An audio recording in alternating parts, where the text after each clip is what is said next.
നമസ്കാരം, മലയാളി വാർത്തയിലേക്ക് സ്വാഗതം. കേരളം ഇതുവരെയും കണ്ടിട്ടില്ലാത്ത ഒരു ദുരന്ത മുഖത്ത് നിൽക്കുകയാണ് കേരളം.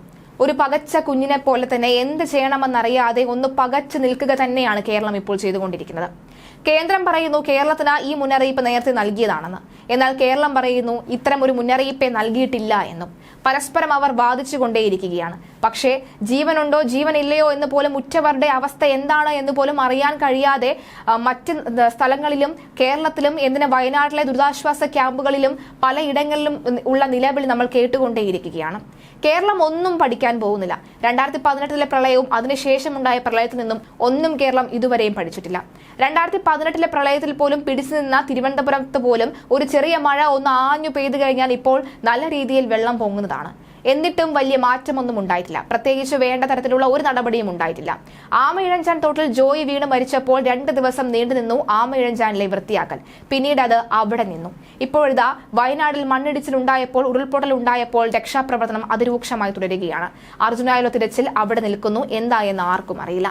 പക്ഷേ പറഞ്ഞു വരുന്നത് ഇപ്പോഴും നമ്മുടെ കേരളത്തിന്റെ തലയ്ക്ക് മുകളിൽ നിൽക്കുന്ന മുല്ലപ്പെരിയാർ എന്ന ആ വലിയ ബോംബ്, ആ ബോംബ് ഏത് നിമിഷവും പൊട്ടാനുള്ള സാധ്യതയുണ്ട് എന്ന് ഇവിടുത്തെ സാധാരണക്കാരായ മനുഷ്യർ പറയുകയാണ്. ഒരുപക്ഷെ അവരുടെ ഭീതിയായിരിക്കാം അത് എന്ന കാര്യത്തിൽ യാതൊരു സംശയവുമില്ല. ആദ്യം ഗാഡ്ഗിൽ കമ്മിറ്റി പറഞ്ഞാലും ഗാഡ്ഗിലിന്റെ വാക്കുകളാണ് ഇപ്പോൾ ഏറ്റവും കൂടുതൽ സമൂഹ മാധ്യമങ്ങൾ നിറഞ്ഞു നിൽക്കുന്നത്.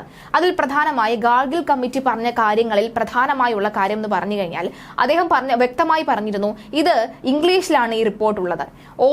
അതായത് ഈ വെസ്റ്റേൺ ഗട്ട്സ് കടന്നു പോകുന്ന എല്ലാ നമ്മുടെ നാട്ടിലും എല്ലാ സംസ്ഥാനങ്ങളുടെയും അവരവരുടെ അതാത് ഭാഷകളിൽ ഇത് തർജ്ജമ ചെയ്ത് സാധാരണക്കാർക്ക് മനസ്സിലാക്കത്തക്ക വിധത്തിൽ ഈ റിപ്പോർട്ട് മൊഴിമാറ്റം ചെയ്യണമെന്നൊരു ആവശ്യം മുന്നോട്ട് വെച്ചിരുന്നു. അതായത് അവർ എവിടെയാണ് താമസിക്കുന്നത്, നമ്മൾ സാധാരണക്കാരൻ മനുഷ്യൻ എവിടെയാണ് താമസിക്കുന്നത്, അവരുടെ ആ ഭൂമിയുടെ സ്വഭാവം എന്താണ്, തൊട്ടടുത്ത് പുഴയുണ്ടെങ്കിൽ പുഴയുടെ സ്വഭാവം എന്താണ്, ഒരു മഴ പെയ്താൽ അതിന്റെ സ്വഭാവം എങ്ങനെയൊക്കെ മാറും എന്ന് അറിഞ്ഞിരിക്കേണ്ട ഒരു കടമ അല്ലെങ്കിൽ അറിഞ്ഞിരിക്കേണ്ട അവകാശം അവിടെ താമസിക്കുന്ന ഓരോ ജനങ്ങൾക്കുമുണ്ട്. അതുകൊണ്ട് തന്നെ അത് മലയാളത്തിലോ അല്ലെങ്കിൽ തമിഴിലോ ഒക്കെ തന്നെ മൊഴി മാറ്റി സാധാരണക്കാർക്ക് വായിക്കാൻ പാകത്തക്ക വിധത്തിലേക്ക് ഇത് എത്തിക്കണമെന്നൊരു ആവശ്യം അദ്ദേഹം മുന്നോട്ട് വെച്ചിരുന്നു. പക്ഷേ ആർക്കും ഒന്നും തന്നെ എന്താണ് ഗാഡ്ഗിൽ കമ്മിറ്റി എന്നോ എന്താണ് അദ്ദേഹം പറഞ്ഞ റിപ്പോർട്ടുകളൊന്നും തന്നെ വ്യക്തമായി അറിയില്ല. ഇപ്പോൾ പല യൂട്യൂബ് ചാനലുകളും അതിന്റെ എക്സ്പ്ലനേഷൻ കേൾക്കാനാണ് ആൾക്കാർ ഓടുന്നത്.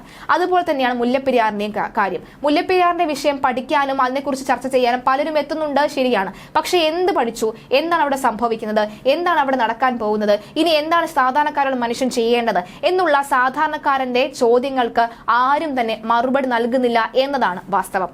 ഇങ്ങനെ അന്ന് ഗാഡ്ഗിൽ കമ്മിറ്റി പുറത്തുവെച്ച റിപ്പോർട്ട് വായിക്കുകയും അത് മൂടിക്കെട്ടി അലമാരയിൽ വെച്ചവർ ഇന്ന് സുഖജീവിതം നയിച്ചു പോവുകയാണ്. അന്ന് ഈ ഗാഡ്ഗിൽ കമ്മിറ്റി റിപ്പോർട്ട് വായിച്ച ഒരു മനുഷ്യന്റെ ജീവൻ പോലും ഇന്ന് പൊലിഞ്ഞിട്ടില്ല. അത് ഒരു മനുഷ്യ ജീവൻ പോലും പൊലിയേണ്ട, അത് നല്ലതാണ്. പക്ഷേ ഈ 200ഓളം പേർ എന്ത് പാവമാണ് പിഴച്ചത്, ഈ 200ഓളം പേർ എന്ത് കഷ്ടമാണ് ഉണ്ടാക്കിയത്. പക്ഷെ അവരുടെ ജീവനാണ് പോയിരിക്കുന്നത്. കഴിഞ്ഞ ദിവസം മാധ്യമങ്ങളിൽ വന്നൊരു ചിത്രമുണ്ട്. അത് എല്ലാവരെയും ഉള്ളുലയ്ക്കുന്ന ചിത്രം തന്നെയാണ്. ഒരു വിവാഹ ചിത്രമാണ്. അതൊരു ചെളിയിൽ പൊതിഞ്ഞു കിടക്കുന്നു. കാലും കൈയും നാക്കും ഒക്കെ തന്നെ ചെളിയിൽ അങ്ങിങ്ങൊന്നായി കിട്ടുന്ന ഒരു സാഹചര്യം ഉണ്ടായിരിക്കുകയാണ്. നിലവിൽ മുല്ലപ്പെരിയാർ എന്ന വിഷയം വലിയ രീതിയിൽ ചർച്ചയാവുകയാണ്. സാധാരണക്കാരന്റെ ഈ ഒരു ആവലാതി, ഈ ഒരു വേവലാതിക്ക് മറുപടി നൽകേണ്ട ഉത്തരവാദിത്വം ഇവിടുത്തെ സർക്കാരിനുണ്ട്. എല്ലാവരും സമൂഹ മാധ്യമങ്ങൾ ചോദിക്കുന്ന കാര്യം തന്നെയാണ്. ഇനി മുല്ലപ്പെരിയാർ പൊട്ടിക്കഴിയുമ്പോൾ മാത്രമായിരിക്കും അതിനെക്കുറിച്ച് ചർച്ച ചെയ്യുക, അല്ലെങ്കിൽ ഇങ്ങനെ ചെയ്യാമായിരുന്നു അങ്ങനെ ചെയ്യാമായിരുന്നു എന്ന് പറയുന്നത്.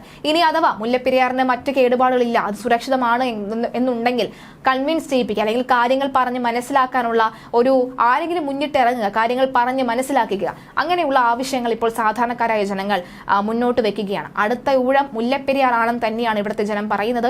ആ വേവലാതി കേൾക്കേണ്ടത് ഇവിടുത്തെ സർക്കാരാണ്. കേട്ടതിന് ശേഷം കൃത്യമായ കാര്യങ്ങൾ ജനങ്ങളിലേക്ക് എത്തിക്കേണ്ടതും ഇവിടുത്തെ സർക്കാരിന്റെ ഉത്തരവാദിത്തമാണ്.